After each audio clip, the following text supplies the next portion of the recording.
Hey, creative friends, I was in my craft room messing around and I came across a little pattern that I printed off because it's very similar to the one that I used to use. And I found this one, it's almost identical. So I printed this off and I saved it a while ago. And then I ran across it and I thought, it's Souptember.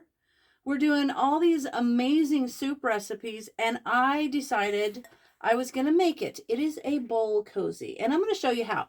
So there is a link to this pattern. I almost wanted to call it a recipe. Anyway, there's a link to this pattern down. It's from Craft Warehouse. It's a free pattern. It says free right there. And it's for a soup bowl cozy. And I think this is genius to have because when you've got all these fabulous soup recipes for the Souptember Collaboration, you are going to have some leftovers and you're going to want to heat them in the microwave. So what this is, it's like a hot pad. It's like an oven mitt or something to keep your hands from getting burned. I don't know why it's so hard for me to explain. You take your bowl and you set it in there. See how it kind of curves around the edges and it has a nice area for you to hold on to. So you put your soup in there, pop it in the microwave, and then you can reach in and you can grab your soup and serve it. And it's perfect because it is a bowl cozy. So I'm going to make this for you. A couple things you need. First of all, most important, you need to use 100% cotton. Don't use things that have like metallic threads in them or anything that doesn't make sense to go in a microwave. So don't use that. So I've got a couple pieces of cotton, and just these two pieces, I thought they coordinated all right. And so there's the outside. Isn't that cute for fall in honor of Souptember? And there's the matching inside. Now this does have what looks like a little metallic, but it's not metallic. It's just a paint. Anyway, so this is super cute. I thought it was a cute fall kind of a theme. The other thing you need, first of all, you need to take your cotton and you need to have two pieces that are 10-inch squares. So you need to cut those into 10-inch squares. I already did that for you because I know you guys don't need to see me cut squares. The other thing is the batting that goes inside. Now I say batting, but it's not batting. It's not like quilt batting. What you need to do is there's a couple things that you can get that they, it's made for heating. One of the things I get this at Joann's. It's called Wrap and Zap, and it's specifically made for heating things in the microwave. In fact, on the back of it, maybe I'll make this too, is one of those potato where you can bake your potato in. I have one of these and they're amazing. You put your potatoes in there, you wash them, you poke them, you put them in this little potato thing, you put them in the microwave, they come out perfect every time. Although I am a little partial to the potatoes in the air fryer. So good. Anyway, but this is a good way to bake them. So this is the baked potato zapper recipe. Our directions are on the back of the Wrap and Zap. So I have that, and I also have that cut into 10-inch squares. Now, I'm going to tilt you down, and I'm going to show you how we're going to prep this, okay? So I'll be right back. Okay, now what we're doing here is I've got my two pieces of cotton, and they're nice and ironed, and I'm just going to get them out of the way. And then I've got these two pieces of my batting. I'm going to trim this little raggedy edge off. So what you're going to do with these is fold them in half. And then I got my little square here. I'll use this. So fold them in half, and then you're going to draw a line right there in the half so that you want to divide them. So we're going to divide it in half. Right here, little purple line. And it's actually pretty simple to make this. Once you make one and you get it, they're easy. So then we're going to fold it in half the opposite way. Did you guys see that? See the line? I turned it up this way. I'm going to fold it in half the opposite way. Press it down. You could probably measure it, but I just do this way. So then we're going to do that. And these markers, I love these. These are the friction markers. These are they're like a Sharpie. They're like a felt marker, but they go away with heat. Oh, I need my longer ruler. They go away with heat, which is pretty cool. So if you just iron over them, that goes away. It's like magic. All right, so now we're going to go from corner to corner. So we've got this cross there, and now we're going to go from corner to corner. Do some lines there. Okay, And now corner to corner the other way. Stretch it out a little bit. It may not be perfect, but that's because it's a little stretchy. Just want to get the main idea. Ooh, that was way off. Let me get that one a little bit better. Okay. These corner lines aren't that big a deal. It's the ones that are on the side that are most important. So now let's do this again on the halves. And if you don't want to watch me mark these like this, you can just fast forward. I don't know how to do timestamps yet.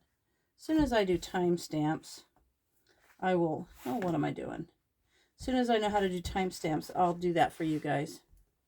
Okay, right there's my little crease. I'm going to come along there. Now I'm going to do the other way. We'll get these marked, and then I'm going to explain to you what happens with them. There's some string.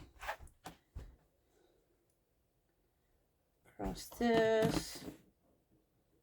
These are actually, you know what would be really cool?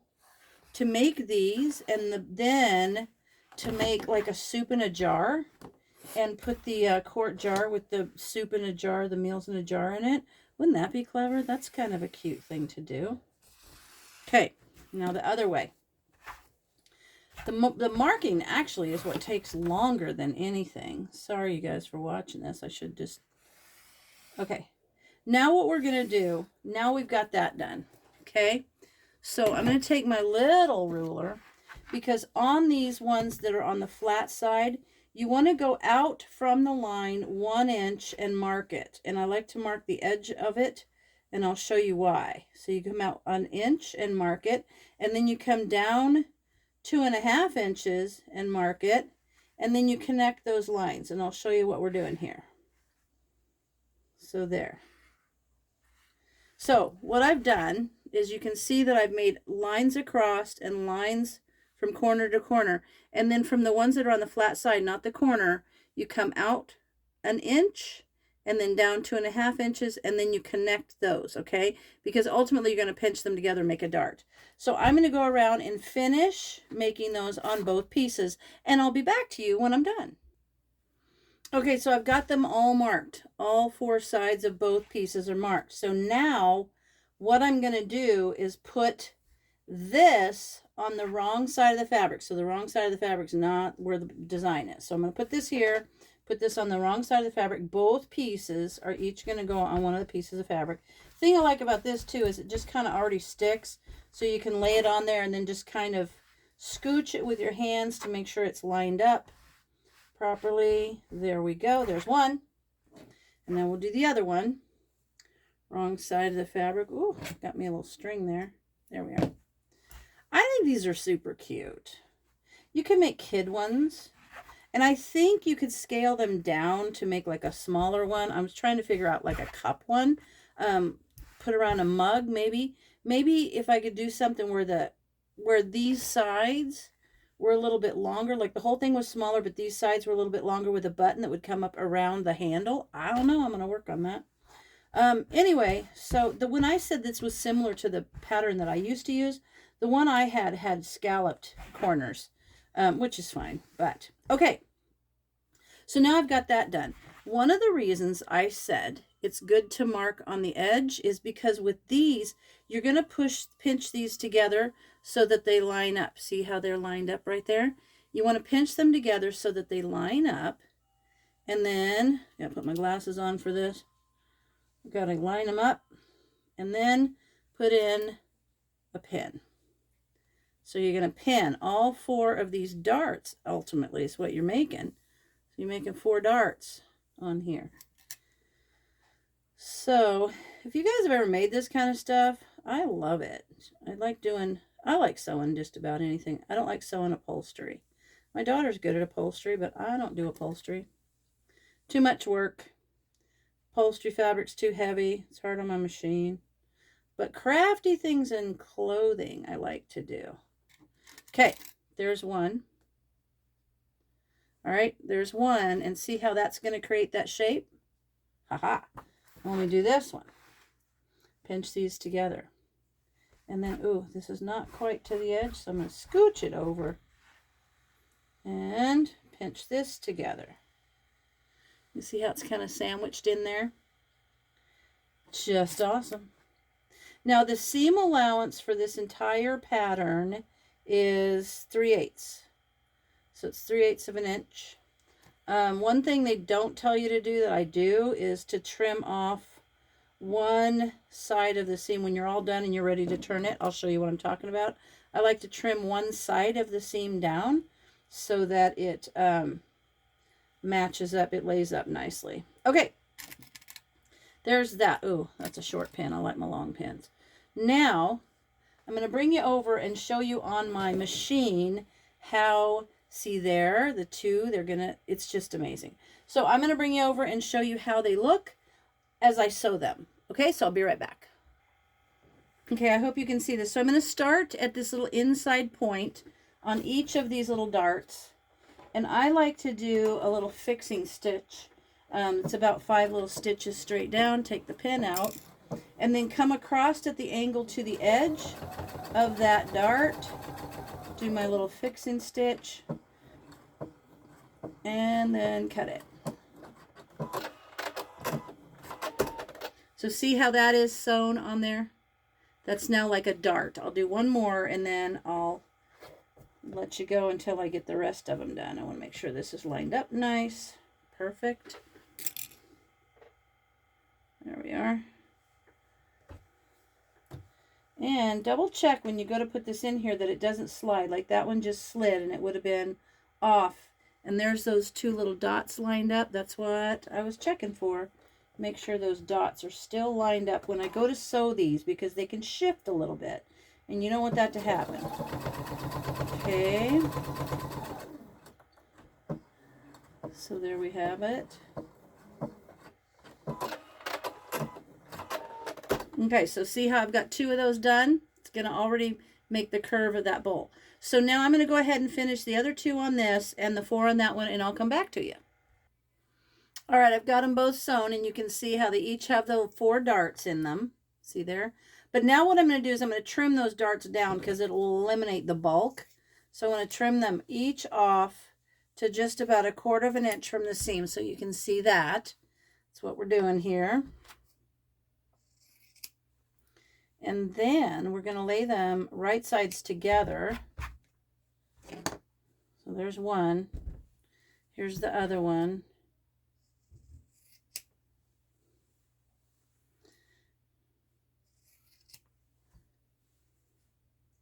And because the batting is kind of stretchy, it's kind of forgiving, which is cool. But make sure that you get the right kind of batting. Otherwise, it's dangerous. So now you're going to do right sides together. I believe it is. Yep. We're going to put the right sides together. I'm going to slip one inside the other. And then in order to eliminate a little bit of the bulk, when you pin these, you want to kind of shift them so that they're opposite like that. Otherwise, if they're all to one side, it'll just make a bump. So you don't want to do that. So now what I'm going to do is I'm going to line up these little dart seams in there. And then I'm going to pin them all the way around, but I'm going to leave a little bit, probably like that much of a space so that I can turn this right side out. So as soon as I get this pinned, I'll come back and I'll show you how it looks while it's pinned, and then we'll get ready to sew it. All right, I've got it all pinned. You can see that it's all these little seams, little dart seams are matched up and they're laid opposite. And then there's nice pinning around to hold it real stable. Now I marked here where I want to not sew. Actually, I'm going to start right there and go around the corner. You don't ever want to leave like a seam open or a corner open when you're going to turn something. So I'm going to leave it probably, let me get my little ink pen. I'm going to do red so I really know. So I'm going to start there. This is where I'm going to leave it open. There. This way I go around the corner right there, and then I'll stop past that seam. So I'll just have this spot here to open it out. Okay? So we'll do that. Now, in just a second, I'll take you over to my machine and I'll sew it for you. Okay, I've got it pinched there under my presser foot, ready to go. Do my little fixing stitch, and then I'm going to come up to the corner to about right there, and I'm going to turn it. Actually, that was one stitch too far, so I'm going to back it up one stitch. There, that should be better. Perfect. I'm going to try to keep those side seams right at 3/8 of an inch. Pull these little pins out as I go. Freaks me out to sew over a pin. I actually saw one break and hit someone's eye one time, and it completely freaks me out. I can't sew over a pin. There's people that do it, but not me. All right. Try to get that seam under there nice so it lays flat. And then I'm going to go ahead and go all the way around, and then I'll stop when I get to the part where I'm going to leave it open. Okay, I've gone all the way around, and now I'm to that little stretch where I'm going to leave it open so that we can turn it right side out. All right, so there it is. I've sewed all the way around it, and it's two pieces of the batting and then 2 pieces of the cotton all sewn together. So I'm going to scooch you back over, and I'll show you how we prepare it to turn it right side out. All right, now to eliminate bulk, what we're going to do is cut the corners. We want to snip the corners off, kind of close, but be careful, don't go through the stitching. We're going to cut these off, and then trim the rest of the batting down. And I prefer to trim one side particularly, because then it kind of can lay really close. So I'm going to trim the one side a lot shorter than the other side. That just seems to help. So we're going to go ahead and stitch or cut around here to about 1/4 inch, and then come back and cut the batting off on the inside edge. See, I think you see what I'm doing there. See that? So I'm going to cut it to 1/4 inch, about like that, eyeball it, and then go back around on one side and trim it even closer, like to about 1/8 inch. That really helps with the bulk. It helps when you're turning it so you don't have such bulky corners, and it gives it just a nice edge. So I'm going to go ahead and do that all the way around, and then I'll be back to you when I'm done. All right, I've got it all trimmed, and you can see how I've gone around that one, cut that one edge down.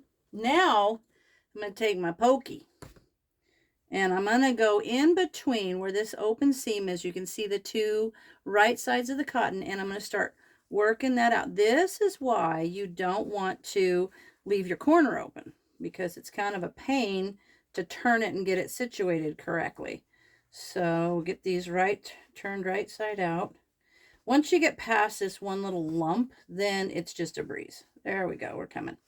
Then it's just a breeze to turn it right side out. There we go. These are so cute. I think they're fun. You know what? They wouldn't be bad also, like when I have ice cream, I don't like to hold a cold bowl. So, well, I'm sorry, I don't always do the bowl. It's just like when I have the Ben & Jerry's. But I usually will put like a paper towel around it or a dishcloth around it, because I don't like to hold the cold. So this could be something to use for that too. There we are, right through there. Now I'm going to stick my fingers in there and poke the corners out a little bit better. And then look at there, it's coming along. Now I've got my little miniature iron on. You can use a regular iron. I just have mine by my sewing machine because I use it all the time. Now, there we are. So now I'm going to take my little pokey, and I'm going to go in here, and I'm going to go up in these corners and poke the corners out nice as I can. And boy, I'll tell you what, by trimming off that extra batting, you can sure tell a difference. If you've never done that, give it a try. If you're making something like this, you might be surprised at how nice it works. So there's this corner getting poked out. There's that corner. And see, it's so close to that end, it would have been terribly hard to get that corner poked out if we'd have left that part unstitched. Okay. All right, look at there. Bowl cozy's about done. Now what I'm going to do is I'm going to go iron, but I'm going to take these edges and I'm really going to roll them out so the seam is all the way out there, because if we go to stitch them and they're like that, it'll fold over, and you want a nice clean edge. So I'm going to go and just kind of roll these so it forces that seam out right there. See how that is? I might give a little poke here in the corners to make sure that these corners are nice and poked out. There it is. See there? And you can just run the seam along there too, the little poker along the seams too, to help kind of work them out. So that's what I'm going to do, and then I'll come back when I've got the whole thing worked out and I'm ready to iron it. All right, I've got it all poked out. Those corners are nice and sharp. Now I'm going to take my little iron and kind of iron in there and give it a little bit of edging. Like I'm going to make sure that those sides, those little seams are out nice and edged. See there? Because I'm going to stitch around that. And by doing this is what is going to help fold these in. See, that's going to fold in right there. And I'm going to iron it because I'm going to go around and stitch at 1/4 inch around the whole thing. So I'm going to get this ironed nice and tight around those edges. And then that little fold over right there and give it a lot of steam. See what I'm doing here. See there?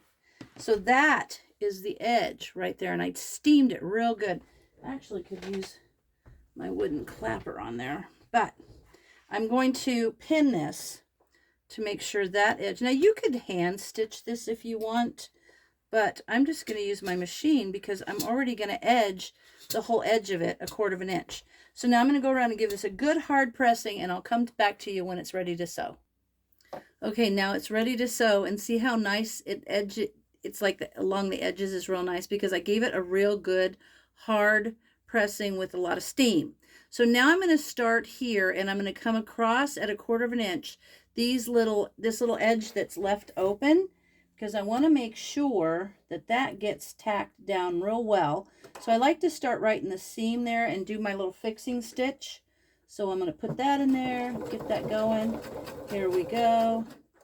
And then it should be perfect. These are great. So I'm going to go around the corner, show you a trick. So when you get to the corner, leave your needle in, pick yourself up, and turn yourself around. I need one more stitch. This way, when you do that, you can see how close you are. There we go, staying right at 1/4 inch. Get that going. It's a little lump, so you might have to give it a little push. All right, so I'm going to go around this, and I'll come back to you when the whole edge is seamed at 1/4 inch.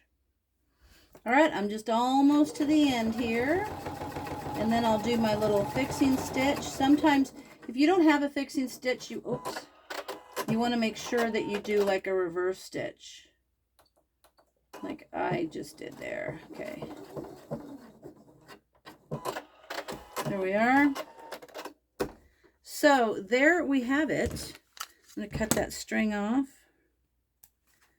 Let me get that little string cut off there. Now I'm going to go back. Now you could make this either way. It's reversible. But I like the dark side on the inside because you spill. You won't stain the outside. So I'm going to go back and give it another good press. And then I'll come back and show you with the bowl as the finished product.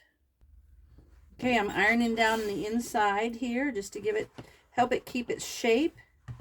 And then I'm going to go around the edges just to get those darts in there nice. Just kind of make it nicer. There we are. So now there we have a bowl cozy with a bowl. There you go. Now if I turn this off so I don't get burned. There we go. If I went to put something in the microwave, I could put the bowl in the little bowl cozy, pop it in the microwave, and the nice thing is when it's in the microwave and you go to reach for it, you just put your hands under there and you can lift it out. So this is awesome. I hope you guys give this a try. It's kind of not a very hard project. If you're not a sewer and you want to try something fun, this is a good one, and this is a great thing to give as gifts.